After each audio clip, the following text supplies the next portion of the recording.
Welcome back to the Lanterne Rouge Cycling Podcast presented by Zwift for our first preview of the season, Milano-Sanremo 2023, my favourite race in cycling. Not actually being sarcastic, it's my favourite race. If you watch from 300Ks to go, that is on you. This show, as always, is presented by Zwift. If you want to get the best value direct drive trainer or any trainer on the market, the Zwift Hub is your best companion, the easiest way to start Zwifting, unbox, unlock virtual worlds, and crush your fitness goals from $4.99, over half the or less than half the price of other direct drive trainers on the market. A class leader. Go and check out the Zwift Hub through the link down below for that full immersion feel that you can train on the trainer in your home. Thanks to Zwift, as always, for supporting the show. Sanremo, Benji, you don't share my enthusiasm, or you just kind of mildly like it. The best race in cycling is that's a top tier list, mate. So mine's probably Roubaix. I think I always look forward to Roubaix. I'm always looking forward to when they go to Trouwe-Darenberg, the gate to hell, when it all opens up. I bloody love Paris-Roubaix. And when it comes to Sanremo, I sometimes feel like afterwards I'm disappointed. And maybe that's because I'm rooting for a certain rider that didn't win, which is a thing. Well, then again, when Nibali won, I was pretty happy. So then it Are was the you best referring to race. last year? Like you felt like we were denied a battle between Van der Poel, Pogacar, Yes, and Van Aert. Is that what you're referring to? I'm referring to that. I will say Moharic's victory, he deserved that victory the way he rode it, but Eh, I would have loved. Oh, conspiracy? Tell me, Not tell a me. conspiracy. He won because of motorbikes, Okay. not the driver's seat, guys. Well, But you know the motorbikes are going to be there. They're yeah, going to be there. So, yeah. as you said, he deserves it for being smart. Exactly. Now, I do wish there was more of like a battle after the Poggio, because the second that Mohoric was at the bottom, I felt like you had won. I didn't feel like there was a tension anymore. And if we have that tension until the finish line, that's a different thing to me. That's a much more intense race. And I hope we have that this year where it really comes down to the wire at the end. And God, I actually look forward to Sanremo, but it's definitely not my top race of the season. It's 45 minutes must tune in TV to me, particularly with the UA on the Cipressa last year. They were very aggressive. To remind you of the route, although it doesn't change, that's why I also like it. It's 300 Ks long, but it's starting in So it Abbiate did change. Grasso. Is that a big change? Okay, not really. I used to get the tram. I used to get the Abbiate Grasso tram, Benji. If you don't know, I studied in Milan, darling. Back in the day when I was at uni, and Abbiate Grasso, yeah, it's not Milan. That's for sure. So why are they starting in there instead of in the heart of Milan? Well, turns out Venny said something along the lines of, in recent years, we have never encountered a great passion from the Institutes of Milan for the start of this race. And if you don't know, Venny is like the boss of What does RCS. passion mean? I don't know. Money. Money. Financial passion, that's for sure. Yeah. Now, then he said he thought about the fact that Paris-Roubaix doesn't actually start in Paris since 1970. So it was like, maybe we should change that, because obviously not enough financial passion in Milan. So Abbiate Grasso has money? I mean, sure, maybe. I mean, yeah. I went to get some homewares there, but yeah, it's going to start there. It doesn't change absolutely anything. I think there's also, they wanted to do the team presentation the day before, Yeah. and like I think RVV does, and Milan wouldn't let them, and I think that's some passion lost there. So they want to do the presentation the day before. So they have the Passo del Turchino, which is at 144 k's to go. That crest, that's like false flat drag on the highway, big ring, no worries. Then they're flat on the coast again, and then they hit the Capo with about 60, 65 k's to go, the Capo Mele. Again, there will be no moves on these climbs. The brake will still be up the road. The race begins in the run into the Cipressa from about 45 k's to go out, and then they do the Cipressa, which is the longer of the two climbs, descent, again, flat coastal road before the Poggio, which is not a hard climb, like I think 3.7 Ks at 3.7%, but there is a steeper section in the last kilometer of the climb, and there is a flatter section in the middle of it. short descent before like 3 kilometers of flat, maybe even 2.5 kilometers of flat on the Via Sanremo or Via Roma rather. So never changes. Technical descent, or as technical as you can make it Yeah. on the back end, but power is important too. Anything you got to say on the route, Benji? I like the route. I like it. Don't change I it. like it as well. I have one question. A lot of people are like talking about the length of races. Would Milano-Sanremo turn out differently if it was 120 kilometers with the last 120 kilometers being the same? I think the pros say it would be different. And we think, oh, but you're just riding along at 100 watts beforehand. But I think they say it would be different. I don't know. Is it I like, attentiveness? Maybe pardon? they get so bored that they don't react on time on the last two climbs. Well, Vanderpool doesn't like the race, right? He gets bored, I think you Peterson said too. before. And Vanderpool's entered Poggio in bad position every year except last year when it was a smaller group. He's Yeah. generally entered in bad position when it's been in a bigger group. But this whole race, the Cipressa is... So the last sprinter to win was, I think, Demar in 2016, and then Degenkolb in 2015, and then Christoph, then Chiolek. So they were the sprinters. But since then, Yeah. it's been Nibali solo, Kwiatkowski group of 3, Van Aert group of 2, Moritz descent, Sturven actually a descent attack. He was still on the descent. The sprinters haven't won in over 5 years, Benji. I don't see that changing this year. Agreed. I don't see that changing either.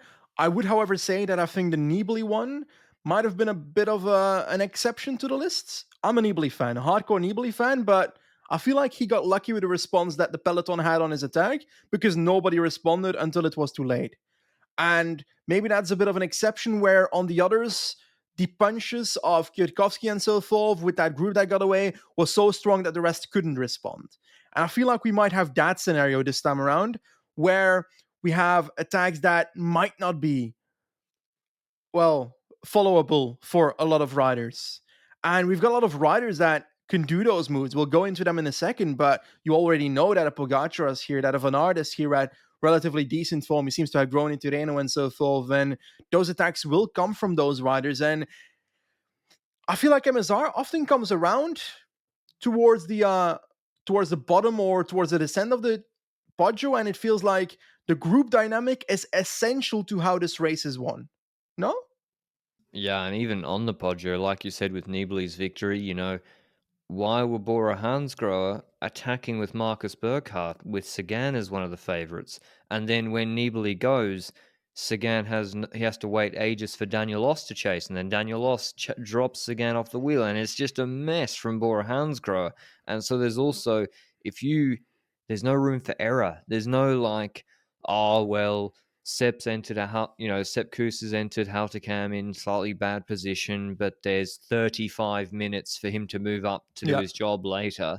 If you split seconds mistakes or decisions can completely change this race. As with Moritz last year on the descent, Van der Poel makes as if he's going to follow, Yeah. and then the gap opens from Poggy's wheel, and then Van der Poel looks at wow. Moritz gets into the moto draft and goes full gas. Race over. 2 split-second decision. Race. So split the second decisions are important. Positioning is key on both the Cipressa and the Poggio. Our Yes. conclusions already, because if you're not in the top 20 riders, you're going to spend so much energy getting into a certain position to be able to compete Roglic for last this year. race. Yeah. Roglic last year was a rider that turned onto the Cipressa and the Poggio in a position that was not really competitive and spent so much energy moving to the front that he basically He couldn't get ruined his over the race. Poggio anymore. Yeah. Now, Yeah. there's a third one I want to throw in. How important is the wind direction on the Poggio? Well, if you asked Tadej Pogacar last year before the Poggio, not important at all because he attacked into a headwind, I think, a few times and ruined his race. But it is hugely important. We're talking 3% average, 3.5% average. And where they're attacking, where Alaphilippe has chosen to attack, it is steeper than that. But they're still in the big ring. And if you're attacking earlier than that, the draft and the wind direction is even more important. Obviously, tailwind favors attackers. A strong headwind favors the group staying together, like we saw on the Sassotetto climb in Tirreno the other day, and we're more likely to have a sprint scenario. But that is the common logic.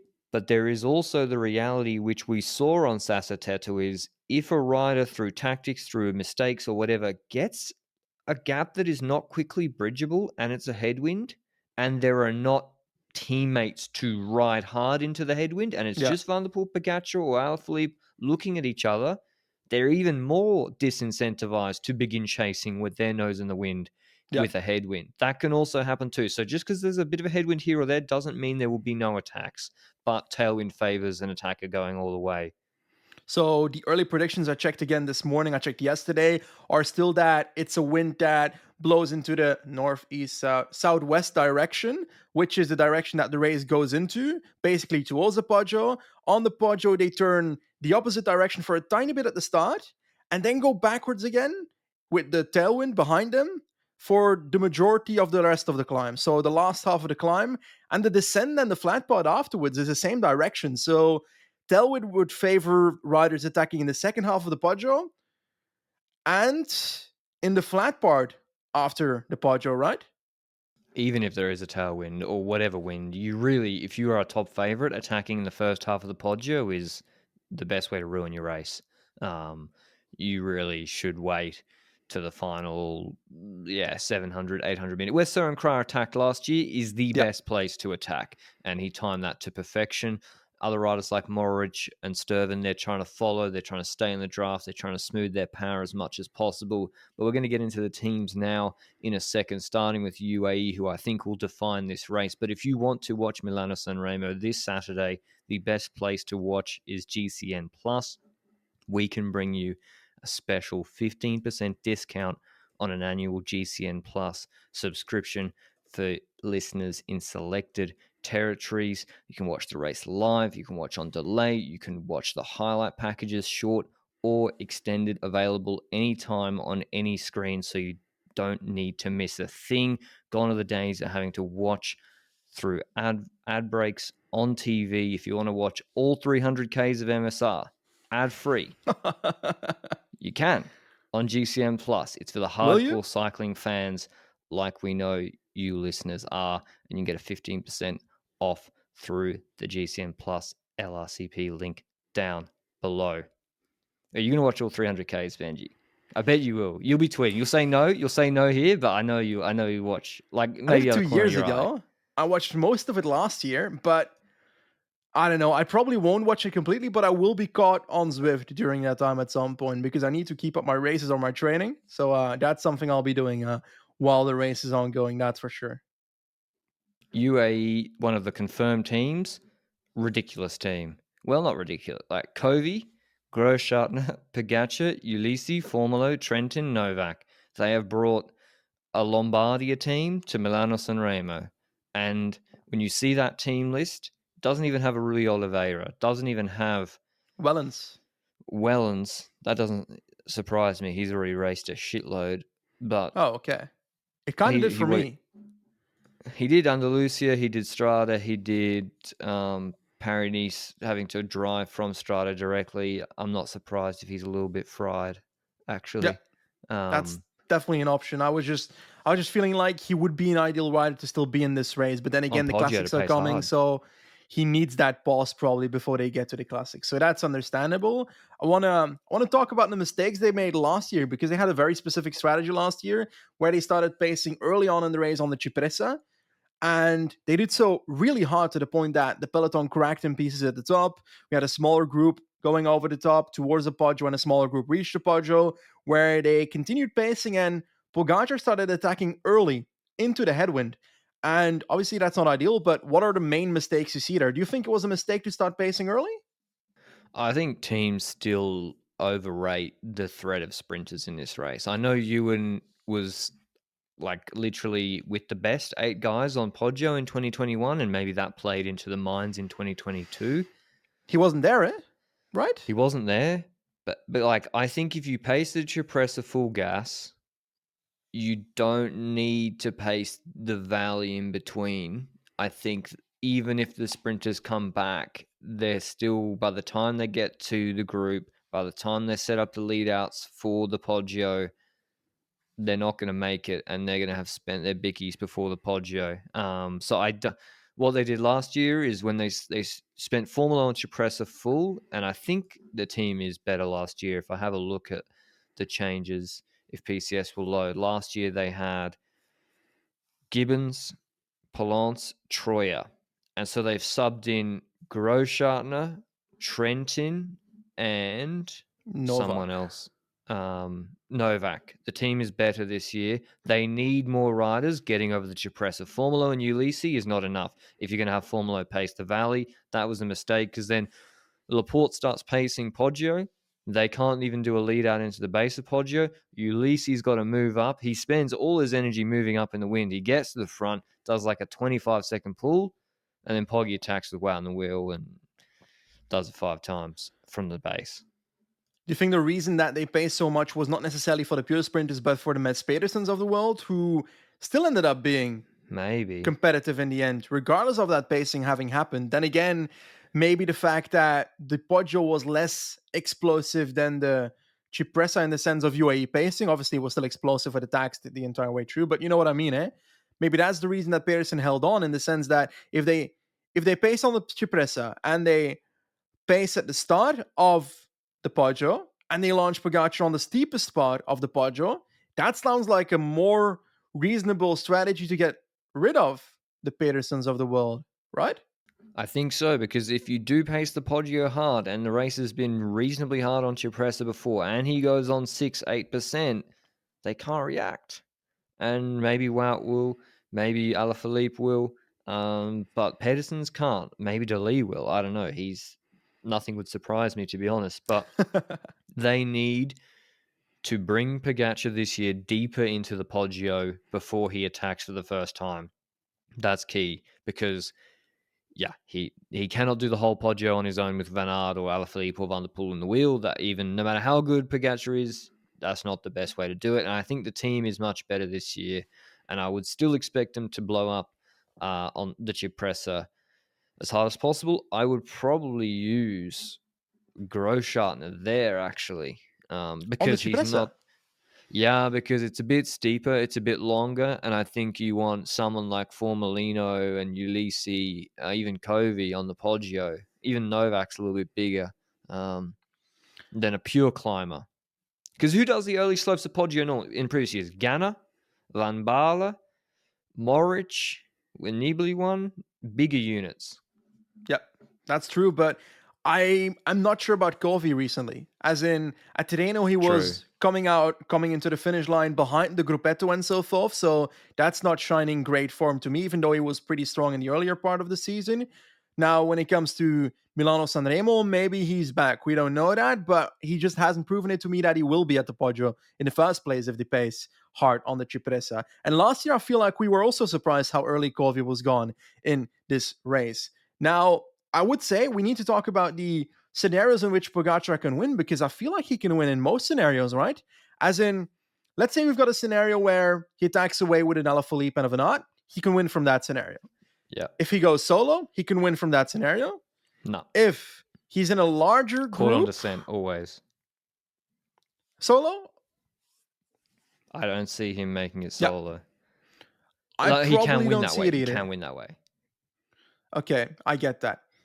Well, if he gets called by others, he can still do it from the group. But then Yeah. again, the group dynamic is one where I'm scared for Pogacar. Because let's say there's 10 riders over the Poggio, then it becomes difficult, because then you're looking at what the group formation is like. If there's teams with 2 riders, then they will start rolling attacks most likely, unless they have this fastest sprinter in the group, right? Well, that's what I've been thinking about. Say you get Tratnik over the top with Van Aert. Yeah. Do you roll attacks? Do you start doing a lead out? If you got Ewan and DeLee in the group, you can't do a lead out. Yeah. But it takes a long time to really figure out who's in the group and what even on the Poggio descent, what is a group? Sort of a does What the is a cat group? exist metaphysical question. What is a group on a Poggio descent? Put that on a t-shirt because people come back very quickly. You don't know. You got to react on the road. I mean, yeah, I see. UAE to me is clear. Pace Cipressa hard, pace Poggio hard, launch Poggy on hard section. Best case he goes clear, wins solo. Medium case he goes with a Van Aert, Van der Poel, Alaphilippe or whatever, small group, wins sprint. That's clear to me, and that'll be UAE's strategy. I don't see any other way. But he is joint favourite with Wout van Aert Yeah. of Jumbo-Visma, who's bringing a similar team to last year. Laporte, Affini, Van Hooijdonk, and Van Emden will do the dirty work early. New additions, Walter, who's been very good so far this year from FDJ, and Jan Tratnik, who made Group 1 last year in Milan-Sanremo when Moritz won. Both of those guys just beautiful if you want to watch people hiding on Poggio in the draft. Smooth power, like beautiful the way those two guys rode on Poggio Ascent. How does Wout van Aert win this race? I think it is the way we just said when it comes to Pogacar's weakness being if there's other teams with two riders in the group. I feel like Wout van Aert's biggest chance of winning is being in a group where he has a teammate over the top. Because let's say he gets over the top with Van der Poel and with Alaphilippe and with Pogacar in a group of 4, I'm not really betting my money on Van Aert in a 4-up sprint. While I feel like he's got more of a chance in a larger group sprint if the speed is high going into the sprint, or by rolling attacks, but then it's a team thingy, then Wout van Aert will probably not be the first one attacking, then Tratnik probably will, no? Tratnik or Laporte, if Laporte makes it over. I think pacing hard with, I think Jumbo-Visma should, obviously everyone wants to enter Poggio first wheel. Yeah. And you should. So Affini or whoever's got to do the lead out, probably be Van Hooijdonk if Affini does the lead out into the Cipressa. Because Jumbo entered Cipressa first wheel last year, paced with Van der Sande. Then UAE came to the top, did their thing. But you got to enter both climbs in good position. You enter at like 55 kph. Then Van Hooijdonk, I think, should pull base of Poggio as long as he can. But you know what's going to happen. UAE going to come over the top. I don't think Jumbo should do a 1, 2, 3, 4 lead out for Van Aert on Poggio, isolating him. I think because what's going to happen is he's going to bring those guys with him that you just mentioned, and he's going to be isolated. Yeah. Last year might happen again in a scenario where he's alone in a group and they're going to be looking at him to chase, together with people looking at Pedersen to chase, together with people looking at Van der Poel to chase, and Mohoric will ride off into the sunset, or someone else, or a certain Andersen, whatever. Yep. You know? Sturven, even, like he did in 2021. So, yeah, I think if he follows the move of Pogacar and that move goes clear and he's just sitting in Pogacar's wheel and they're clear after they get to the top, so be it. That's fine. I don't think he should. But yeah, I wouldn't burn the team unnecessarily because, as you said, a high-speed sprint or even, honestly, Cancellara style like in 2008 is a way that Van Aert can win. Well, now that a very neat segue from you, Benji, professional podcaster. Ineos Grenadiers. We just had the unfortunate news that Tom Pidcock will be out for definitely for Sanremo, but for a few weeks, I think, because of a concussion. He's entered the concussion protocol at Ineos because of from the crash he sustained in Tirreno. Yeah. And so that means the Italians finally have their want, Benji. MSR leader Ganna. Yes, but I feel like last year he also had somewhat of a freedom, but he didn't really end up being able to use it. Now, his climbing this year, Ganna, has been on point. His climbing is good enough to get over the Cipressa and the Poggio, in my opinion, but his positioning will be key, right? I feel like Ganna can get over the Poggio. That Tirreno video, you know, the one of doing the rounds in the crosswinds? Yeah. Where it's like, oh my God, look at Filippo Ganna bridging up to the Jumbo-Visma group in the crosswinds. The real question is, why the fuck is the race leader last wheel going into a crosswind section? Yes. That's the actual question that you should be asking. And of course, it came back because crosswinds are illegal in Italy, and I think then you find Jumbo-Visma for that. But and so Ganna was allowed to come back. Never attack the leader in the crosswinds in Italy. That's just wrong. But your Cipressa Poggio, you can do whatever watts you want. If you enter Cipressa in bad position and it splits, you're in a bad place. If you enter Poggio in bad position, not much you can do because when the top guys kick it off on the steep bit, you're having to bridge 50 meters. We saw Van der Poel in 21, was it, when he was in the Dutch jersey? He was in dog shit position. He closed Van Aert once, but then he was done. Yeah, for certain. I swear that in that edition, he had like 10 seconds where he was already in a sprinting mode before Yeah. people attacked on the Poggio. So you're basically burning a match before you get to the point where people will be burning a match to drop you in the first place. So he didn't have the attack anymore to make anything happen. So you end up in a group where you can't attack from. And the scenario was written of that year. But I do feel like Gano's an outsider for this race. I don't know why, but something in my head says the man can get over the Poggio. If you can do Stuyven. Yeah, for sure. And where Sturven attacked is just the end of the Poggio descent before they hit onto the Via Roma, and it's like a straight line, and a big guy can big ring get away like that, and really, really hard to bring back, especially if they get into the motorbikes a little bit. But they also have a former winner, Kwiatkowski, will be lining up, but those days are a little bit gone. I mean, Yeah. he won Amstel last year, but their team is, I mean, the full team's not announced. I don't know if Sheffield is going or not. I don't know if he crashed recently. Turner's out injured. I know Tarling's not Hater? doing it. Hater is doing Catalunya, Yeah. I believe. Positioning So he's wise, not it would doing be it. troublesome as well. Wow. Yeah. So Ghana gets his chance. Let's see how he goes. Previous winner last year, Morich brings a team of, I think, Pascalon, Bilbao, Caruso.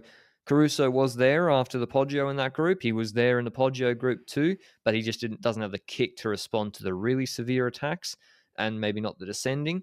Bilbao's also very consistent. Wouldn't be surprised to see him in the wheels, but they've lost Tratnik.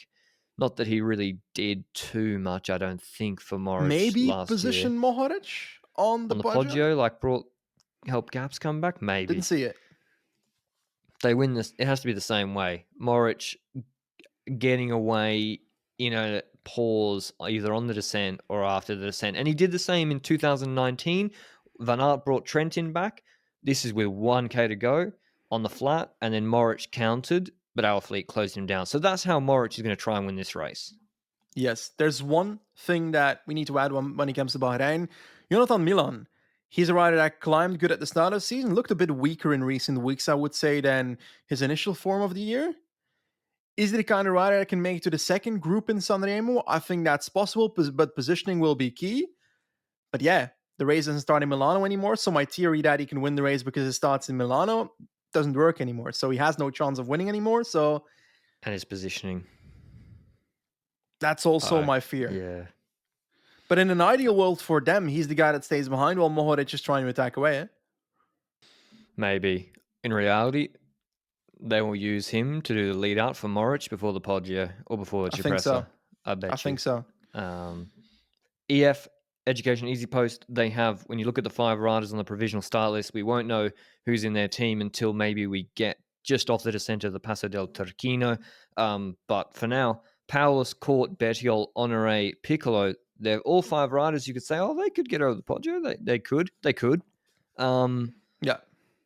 And that's my answer. They could. They're all these outsiders, but I don't really see a path. Jaco Alula lost Matthews, who's podiumed Milano-Sanremo before, so I think Stibar will kind of have a free role, but he's been better in the past as a domestique closing attacks on the early Poggio, so I don't, for Jaco, not too many chances. Quickstep, Alaphilippe, though, Benji. Previous winner in 2019, second in 2020. What happened last year? Did he start? I don't remember. Generally, I don't think he started. Testing my memory. He did not. Why is that?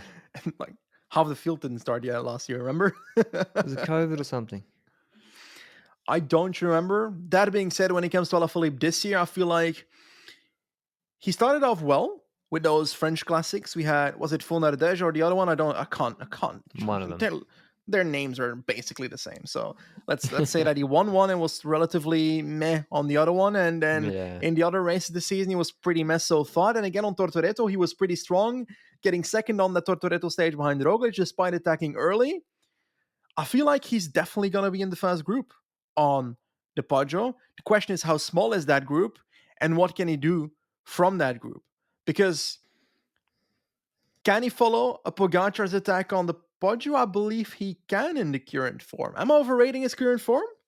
I think in the right wheel, in the right position, having conserved, he can follow. Yeah, if the draft is so important that Poggy's going to have to be doing so much more. I think the difference between what we're discussing here is you think about 2020, before the race, everyone wants to be on Alaphilippe's wheel. Everyone knows Alaphilippe's going to jump on the steep part of the Poggio. You got to be on his wheel. He dropped Van Aert in 2020 on the Poggio. Van Aert caught him on the descent. He put 4 seconds into him, even though Van Aert was in the wheel. I don't see that.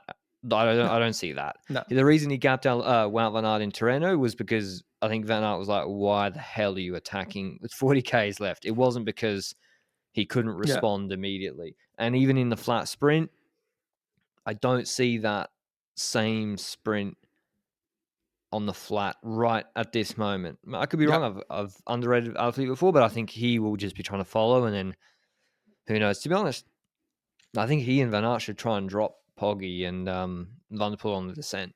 I think Van der Poel's descending is not actually that good. I disagree. He loses wheels. He lost Lamriser's wheel in the Giro last year.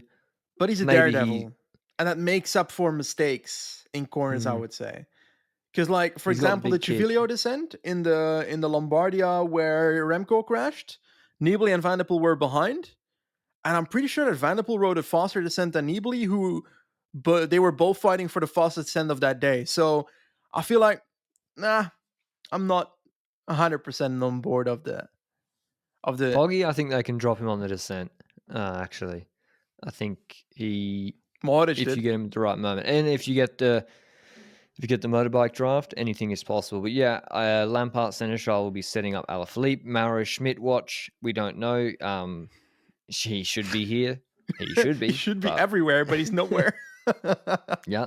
Or Baggioli, Italian sort of one-day rider. You would think he would be here too. Like on paper, Sanremo suits him, so assume Baggioli would be here, but I don't see him having that snap to respond to the big attacks. Trek Segafredo, Pedersen really suits the race. Kirsch helping, and obviously Sturven's a former winner.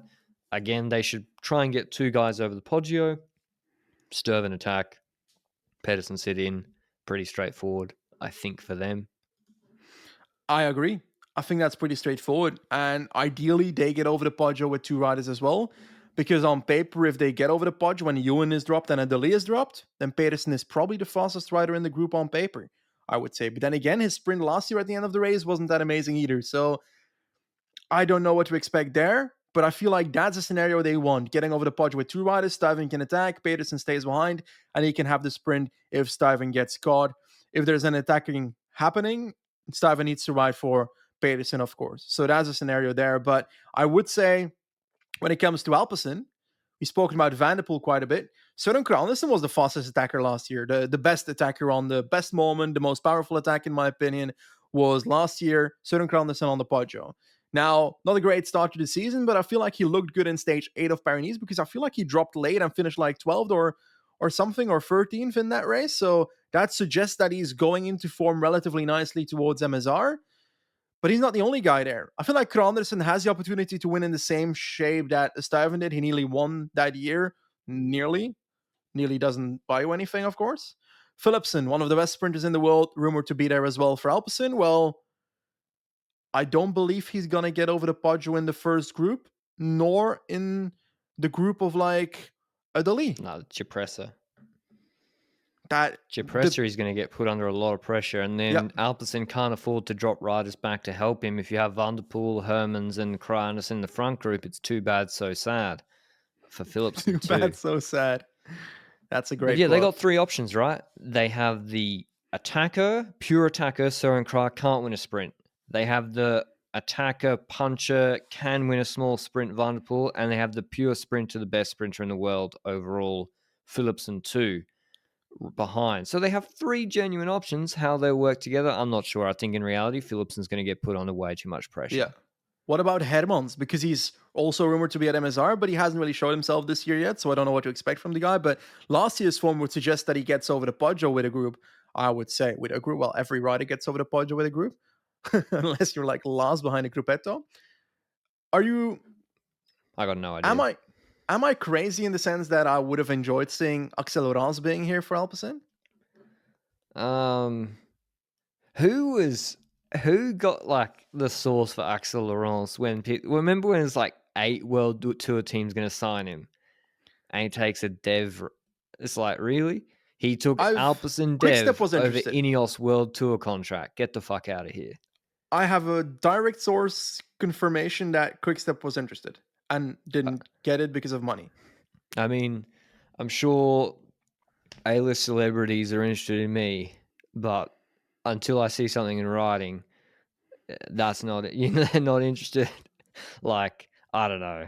I was interested in Axel Laurence, interesting rider, but I don't know. He kind of done well in a harder race like Britannia Classic, where Delete, incidentally, I think finished shoulder by shoulder alongside him. The answer is I don't know, and I kind of agree, Benji. Alpecin don't have 7 riders better than Axel Laurence, I don't think, for this, but he's not better than the other 3 leaders that they have, Yeah. plus Herman's.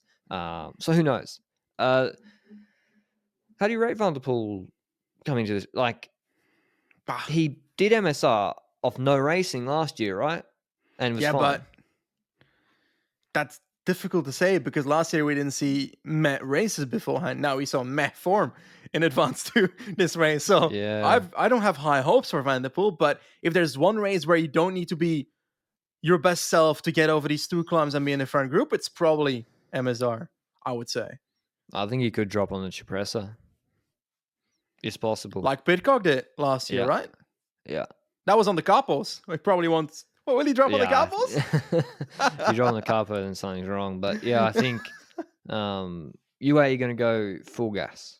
And if you're a little bit off, and he dropped from a group of 30 in Tirreno. It was steeper, but he also could win. And also, if he can stop Van Aert winning, that gives you wings as well. Yeah, certainly for him, that's for certain. Now, a team we've spoken about a tiny bit in contexts is Lotto Destiny. We've spoken about Caleb Ewan, we spoke about Arnaud Delis. What do you believe that dynamic will be? Because those riders are fairly similar in their goals here, in getting over the Poggio with the first group as is their goal. With the second group, if there's like 1 or 2 attackers off the front, and hope that it closes down and sprint for the victory. But what if they both get over the Poggio in a group of like 10? Because if then someone starts attacking the group, like a certain Krandersen, if Van der Poel's not there or something, what will Lotto do? Because someone would have to pace for one of them to win. And if they bet on the others, they're going to have the same scenario as other years where Ewan is going to be fighting for the second place. Ewan and Delis, I'd rate their sprint in like a fresh sprint relatively similar. I think that Delis has a better chance of... I don't know. It's very difficult, Because they're going to want the exact same thing. They're going to want the sprint for the victory. Will one of them offer themselves up for the other? I fear that Delis will likely have to offer up chances faster than Ewan will have to, from a team's perspective. I think Delis has a much bigger chance of going with a group of 5 that have kicked away because he is so punchy and can climb pretty well. And so, first of all, obviously, you want to get both over the Cipressa. I think Delis is more likely to get over the Cipressa. I think he's more likely to go with the group of 5. Delis, if he goes with Van Aert, Van der Poel, Pogacar, or Alaphilippe, let me think. If he goes with Pog, he should work 50-50 or Alaphilippe 50-50. If it's a group of 3 of those guys with a Van Aert or Van der Poel, I think he should sit on, or at least barely pull, because he has Ewan behind. But isn't their biggest weakness the positioning? Because in sprints, we see their positioning being dog shit most of the time, where it's not just the lead out there. It's also, when it comes to Pyrenees, I went through every single sprint that the lead did, and a lot of it was him not having the assertiveness to fight for wheels, him not really knowing what to do in certain scenarios, whether he needs to follow a certain sprinter, whether he just sits in the middle of the pack going to a roundabout and so forth. I fear that positioning might be the issue that leads them to a bad position on the Poggio, with the Leaf, for example, and that might make him non-competitive afterwards. Yeah, I think there's a definite possibility he enters Poggio in about 100th wheel if it's a big group, and you can't do anything from there. To be honest, if they're in a group together after the Poggio, Trentin, I think, attacked Ewan when he was on Mitchelton ages Yeah. ago. Yeah. And now Niebly won. That's right. Trentin got caught in a chasse patat, and if he just pulled the group behind, Ewan would have won Milan-Sanremo. Dali should lead out Ewan, because Ewan leading out Dali is Good luck, Dad. like not that helpful. I don't think so. I want to So see it. I want to I'm see not it. saying Ewan's better than Dali. I'm just saying how the two fit together if they're in a group. Caleb Ewan doing a lead out. Yeah, they're pretty good. Or you could have Dali marking moves and then going with them like Sir and Crow, whatever. But yeah, I think it's a good thing to bring both of them. Ewan's good for this race. He's actually in decent shape. So the positioning is going to be the huge issue. Like who have they got? They have Frison, Enkhorn, he's okay. Guarnieri, like they need Enkhorn to get over the Cipressa with them, Benji. Yeah, I think that when will UAE happen. pace, because Guarnieri and Frison won't. Yeah, exactly. He should. And who else can you really have in that team that gets over Sweeney. Sweeney? Degent. Bitek Adam Yates? No, the good Adam Yates. In Europe, at least. I'm looking at the team now. Who can get over that? Monique, Van Gils, for certain. Van Moer, Kroon. They got riders that should be able to get over that in a group of 25. Kroon for including certain. Sweeney. Kroon could actually get over the Poggio if he's in position. But then again, if you need to get everybody in position on the Poggio with Lotto, most of them won't. Yeah. I know we always say, oh, he can get over, but in the end, like, the Poggio can be really selective when the top guys really do their sprint. So, anyway, I think Lotto actually got a decent chance to win a big race here. Movistar got Aaron Baru, the Guru, and Garcia Cortina. They'll be in Group 2. They'll come 8th and 10th. Wait. Come on, that's best case. Wait. Best case? Can we talk about the history? 7th 1 year. 1 year? Did you say 1 year? He got 7th on 2021. He got 7th in 2020. And I think that's it. On Astana when he was good. 13th in 2022. I think that he's going to get 9th this year. So 8th and 10th for Garcia Cortina and Aaron Baru. 9th. 9th, okay. Worse than 8th. Cavendish is there with Astana Kazakhstan. Good luck to him. By the way, can we just respect on the name? Aramburu was the one closing Pogacar's attacks in the headwind last year, eh? Once? He was actually, yeah. When Wout opened the door and turned his back, it was him. I mean, you should have a word. Alex, we know you're good. We're a big supporter of your work and efforts. Well, the last time I tried to contact Aramburu, through his team, the team blocked me. So that's Movistar now. They're nice. They're friendly. Anyway, that's them. DSM, look out for Meyerhofer. He could surprise. He won Cadel Evans Road Race, which is more sort of technically harder than here. I won't say that the start list was better, but, Australian races are pretty good.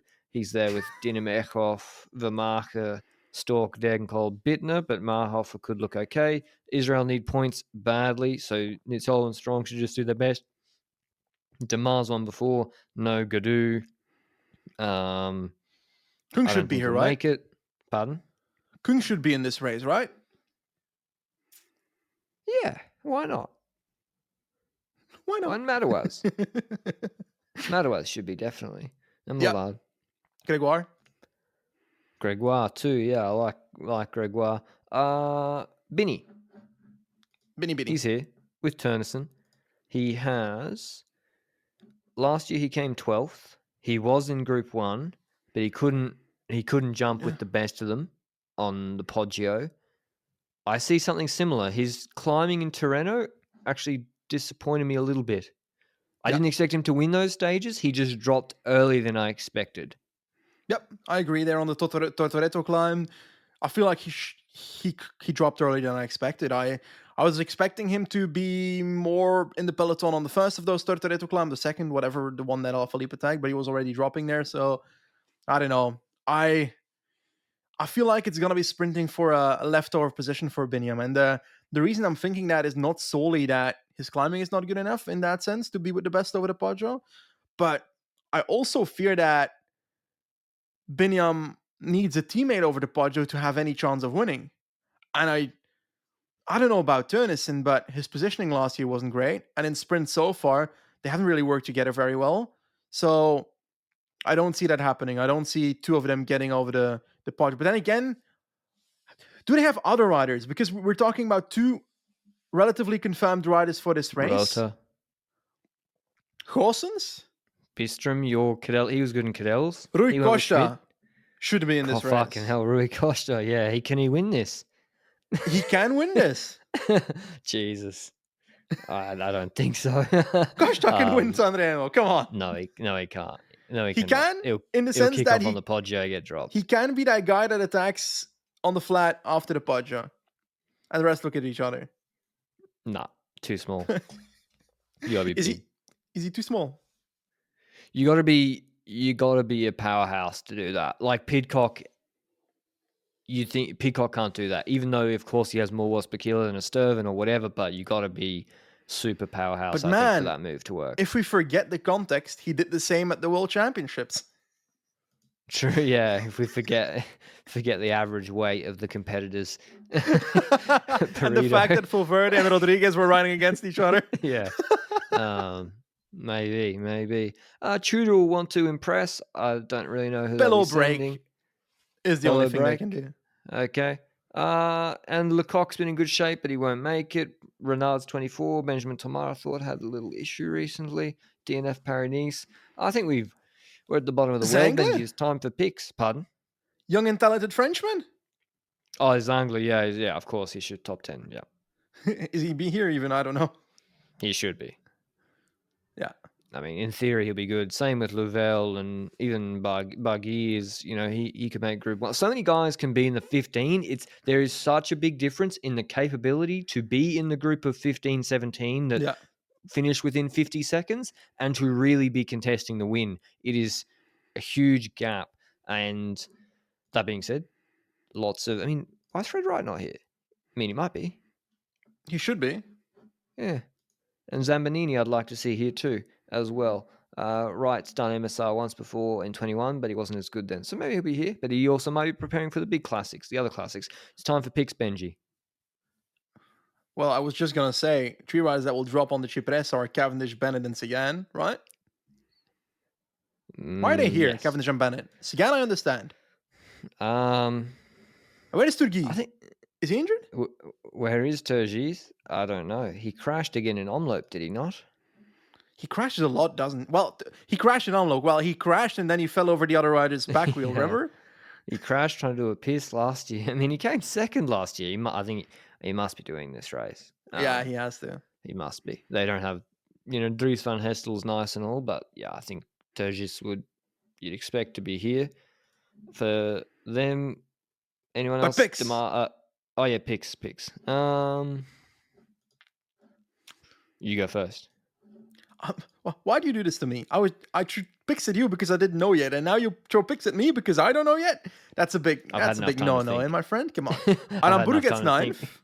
You had enough time to think. I've had enough time to think. Oh, it's your turn. Laporte. Really? I'm going to pick Laporte for every classic. I'll tell you now, every single race, I'm going to pick Laporte. That's going to be a really boring pick section in the For You podcast, that's for sure. But I will say that I believe the winner is going to be